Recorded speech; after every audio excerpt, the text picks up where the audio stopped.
Assalamualaikum warahmatullahi wabarakatuh. Pada kali ini saya akan menjelaskan materi mengenai pendidikan alternatif di Indonesia. Yang pertama, pengertian dari pendidikan alternatif. Pendidikan alternatif merupakan istilah yang generik yang meliputi sejumlah program atau acara pemberdayaan peserta didik yang dilakukan berbeda dengan cara yang tradisional. Pendidikan alternatif tidak diartikan sebagai pengganti sekolah formal, melainkan mencari dan metode baru sampai kurikulum baru. Kemudian ada macam-macam pendidikan alternatif di Indonesia.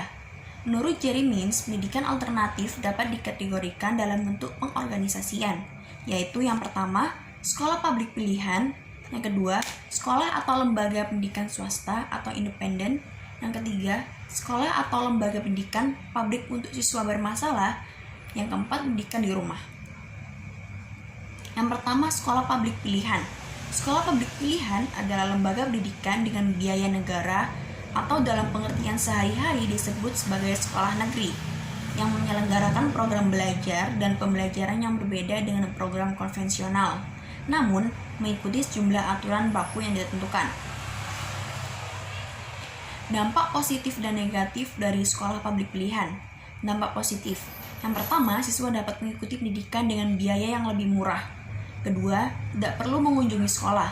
Ketiga, siswa yang memiliki hambatan fisik, sosial, ekonomi, dan geografi dapat sekolah. Dampak negatif. Yang pertama, terikat oleh aturan baku yang telah ditentukan. Kedua, keluaran juga masih terikat aturan baku tertentu. Ketiga, siswa tidak bisa menuntut terlalu banyak. Kemudian, sekolah atau lembaga pendidikan swasta atau independen. Sekolah swasta didirikan oleh perseorangan, yayasan, atau perusahaan dengan anggaran dana mereka sendiri. Biaya operasional sekolah didapat dari biaya pendidikan yang dibebankan kepada anak didik.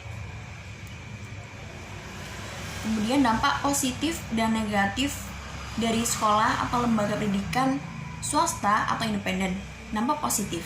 Yang pertama, peserta didik mendapatkan perhatian dan perlakuan guru yang lebih intensif di kelas. Kedua, menciptakan cara belajar peserta didik yang aktif.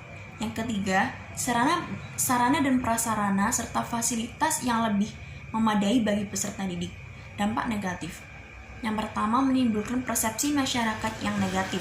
Kedua, membutuhkan atau memakan banyak biaya untuk operasional sekolah. Kemudian ada sekolah atau lembaga pendidikan publik untuk siswa yang bermasalah. Sekolah atau lembaga pendidikan untuk siswa bermasalah juga banyak bentuk. Pengertian siswa bermasalah meliputi mereka yang pertama, tinggal kelas karena lambat belajar. Yang kedua, nakal atau mengganggu lingkungan. Yang ketiga, korban penyalahgunaan obat terlarang atau minuman keras. Dan yang keempat, korban trauma dalam keluarga karena perceraian orang tua, kekerasan, atau gelandangan. Kemudian dampak positif dan negatif dari sekolah atau lembaga pendidikan publik untuk siswa bermasalah.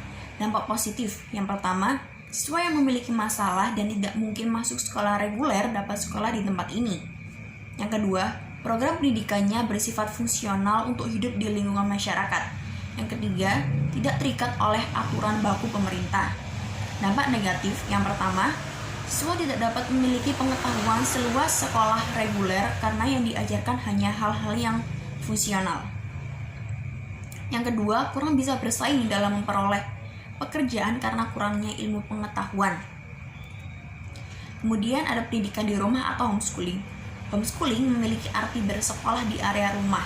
Dengan homeschooling dapat dilakukan di rumah sehingga peserta didik lebih leluasa untuk melakukan aktivitasnya tanpa mempersoalkan waktu, tidak harus sibuk mandi pagi, sarapan, maupun memakai pakaian seragam setiap harinya, karena guru yang akan mendatangi rumah peserta didik.